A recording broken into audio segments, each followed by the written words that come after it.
नमस्कार, दिन भर की हाइलाइट्स को लेकर हाजिर है सुजस आवाज राजस्थान।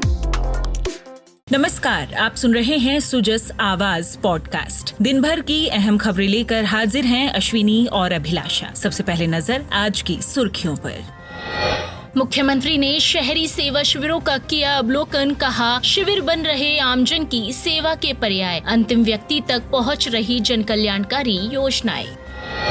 मुख्यमंत्री ने जीएसटी बचत उत्सव के तहत लोगों को किया जागरूक, कहा जीएसटी रिफॉर्म से रोटी, कपड़ा और मकान होंगे सस्ते, जनता को मिलेगी बड़ी राहत। मुख्यमंत्री ने महारानी फार्म मानसरोवर लिंक ब्रिज के नवीनीकरण कार्य का किया लोकार्पण, आमजन को वर्षा काल में आवागमन में होगी सुविधा।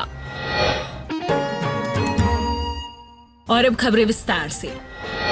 मुख्यमंत्री श्री भजनलाल शर्मा ने आज भीलवाड़ा नगर निगम में सेवा पखवाड़ा के तहत चल रहे शहरी सेवा शिविर का अवलोकन किया, व लाभार्थियों से संवाद किया। इस दौरान मुख्यमंत्री ने विभिन्न योजनाओं के लाभार्थियों को चेक एवं पट्टे भी वितरित किए। उन्होंने इस दौरान आयोजित जनसभा को संबोधित भी किया। मुख्यमंत्री श्री शर्मा ने कहा कि पूरे प्रदेश में आयोजित किए जा रहे शहरी सेवा शिविरों से आमजन की समस्याओं का शीघ्र निस्तारण कर त्वरित राहत दी जा रही है। उन्होंने कहा कि शहरी वार्डों के नागरिकों की मूलभूत आवश्यकताओं से संबंधित कार्य भी इन शिविरों के माध्यम से पूर्ण हो रहे हैं। सेवा पखवाड़े के अवसर पर हमारी सरकार ग्रामीण एवं शहरी शिविरों का आयोजन कर रही है। आज आपने देखा इस कार्यक्रम में मुख्य उद्देश्य यह है कि आम जनता को घर बैठे सरकारी सुविधाएं मिल सके, एक ही स्थान पर सारे दस्तावेज बन जाए, कोई भी व्यक्ति कार्यालय के चक्कर न लगाए। शहरी सेवा शिविर में जन्म मृत्यु प्रमाण पत्र से लेकर के जाति प्रमाण पत्र तक, आय प्रमाण पत्र तक लेकर निवास स्थान प्रमाण पत्र कुछ तत्काल बनेगा। पेंशन योजना में नाम दर्ज कराने से लेकर राशन कार्ड बनवाने तक सभी काम एक ही दिन में हो रहे हैं। हमने शहर की साफ और सफाई के लिए व्यापक कदम भी उठाए हैं। जहाँ जहाँ गंदगियों से साफ किया जाए,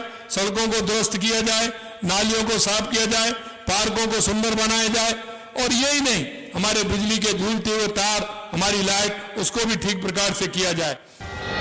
इसी कड़ी में मुख्यमंत्री श्री भजनलाल शर्मा ने नगर पालिका हमीरगढ़ में भी शहरी सेवा शिविर का अवलोकन कर आमजन से संवाद किया। इस दौरान मुख्यमंत्री ने विभिन्न योजनाओं के लाभार्थियों को चेक और पट्टे भी वितरित किए। कार्यक्रम को संबोधित करते हुए मुख्यमंत्री श्री भजनलाल शर्मा ने कहा कि शहरी सेवा शिविर में जन्म मृत्यु प्रमाण पत्र से लेकर जाति प्रमाण पत्र, आय प्रमाण पत्र तत्काल बन रहे हैं। साथ ही पेंशन योजनाओं में नाम दर्ज कराने से लेकर राशन कार्ड बनवाने तक सभी काम शिविरों में हो रहे हैं। उन्होंने कहा कि शहरों की सफाई व्यवस्था को बेहतर बनाने के लिए व्यापक अभियान चलाए जा रहे हैं। ब्लैक स्पॉट खत्म करने और सड़कों, नालियों तथा सीवर लाइनों की मरम्मत करने जैसे कार्य भी इन शिविरों के तहत करवाए जा रहे हैं। बंद पड़ी स्ट्रीट लाइट्स को ठीक किया जा रहा है, नमो पार्क विकसित किए जा रहे हैं।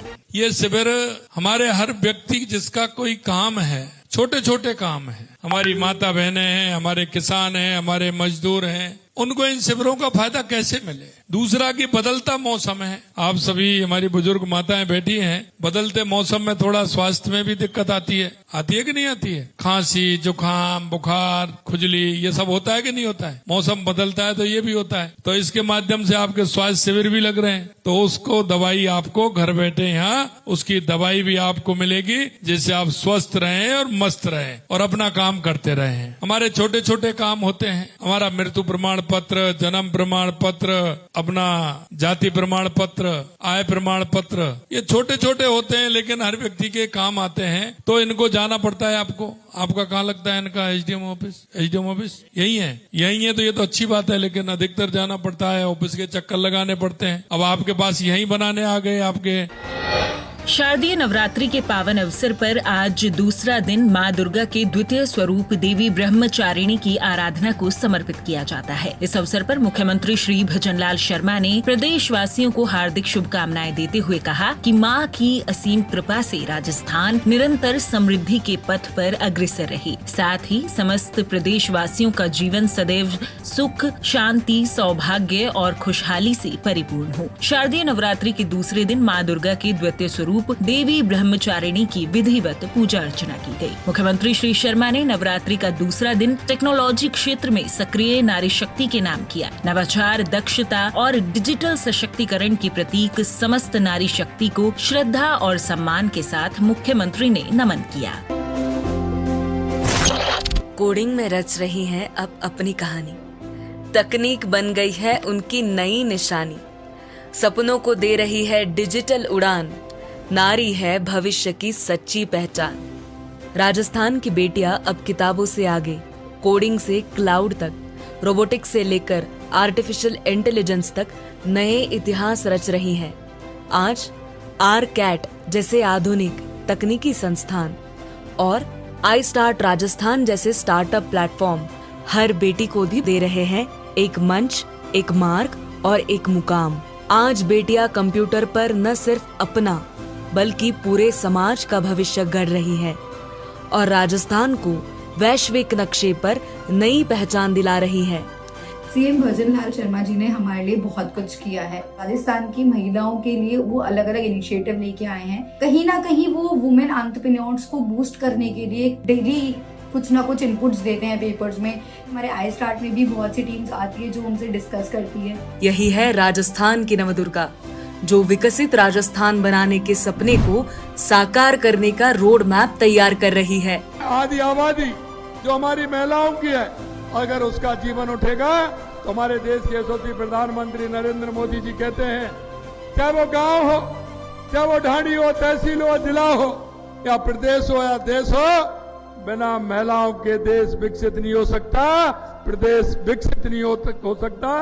हमारी बहनों का योगदान बहुत आवश्यक है।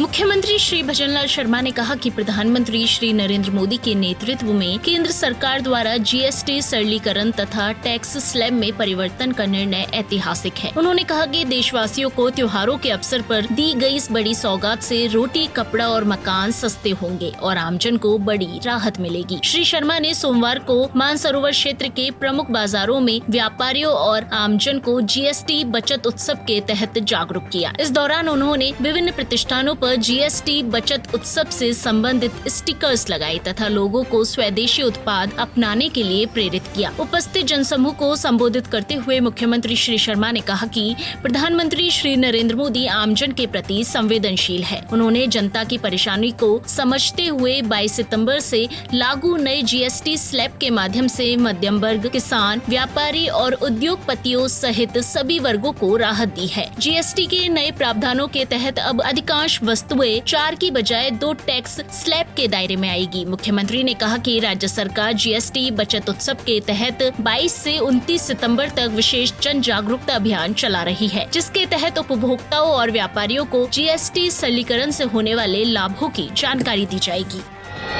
उधर मुख्यमंत्री श्री भजनलाल शर्मा ने सोमवार को मानसरोवर क्षेत्र में महारानी फार्म मानसरोवर लिंक ब्रिज के नवीनीकरण कार्य का फीता खोलकर लोकार्पण किया। लगभग 6 करोड़ रुपए से अधिक की लागत से पुलिया के नवीन निर्माण कार्य के अंतर्गत बॉक्स कल्वर्ट पद्धति से इसकी ऊंचाई 2 मीटर तक बढ़ाई गई है। इससे वर्षा काल में पुलिया पर द्रव्यवती नदी के जल का बहाव नहीं होने से पुलिया पर यातायात सुचारू होगा और आमजन को बड़ी राहत मिलेगी। आपको बता दें कि दुर्गापुरा टोंक रोड क्षेत्र को मानसरोवर से जोड़ने वाली ये पुलिया महारानी फार्म एवं अग्रवाल फार्म के मध्य द्रव्यवती नदी पर स्थित है। पूर्व में इस पुलिया की ऊंचाई कम होने के कारण वर्षा काल में नदी का पानी पुलिया के ऊपर से बहकर निकलता था, जिससे यातायात अवरुद्ध हो जाता था। आमजन को इससे होने वाली परेशानी को देखते हुए मुख्यमंत्री श्री शर्मा ने पुलिया की ऊंचाई बढ़ाने के निर्देश दिए थे।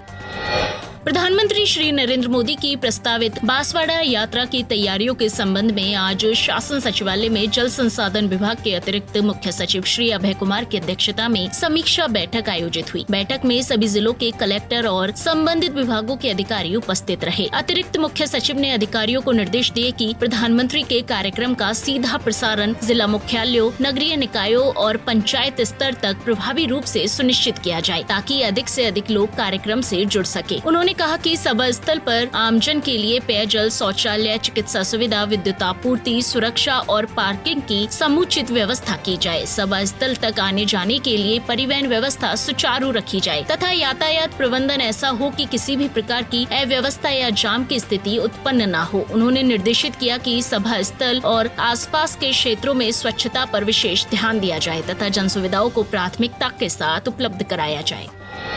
सुजस आवाज पॉडकास्ट में आज के लिए इतना ही। हमें दीजिए इजाजत, फिर होगी आपसे मुलाकात। तब तक के लिए नमस्कार।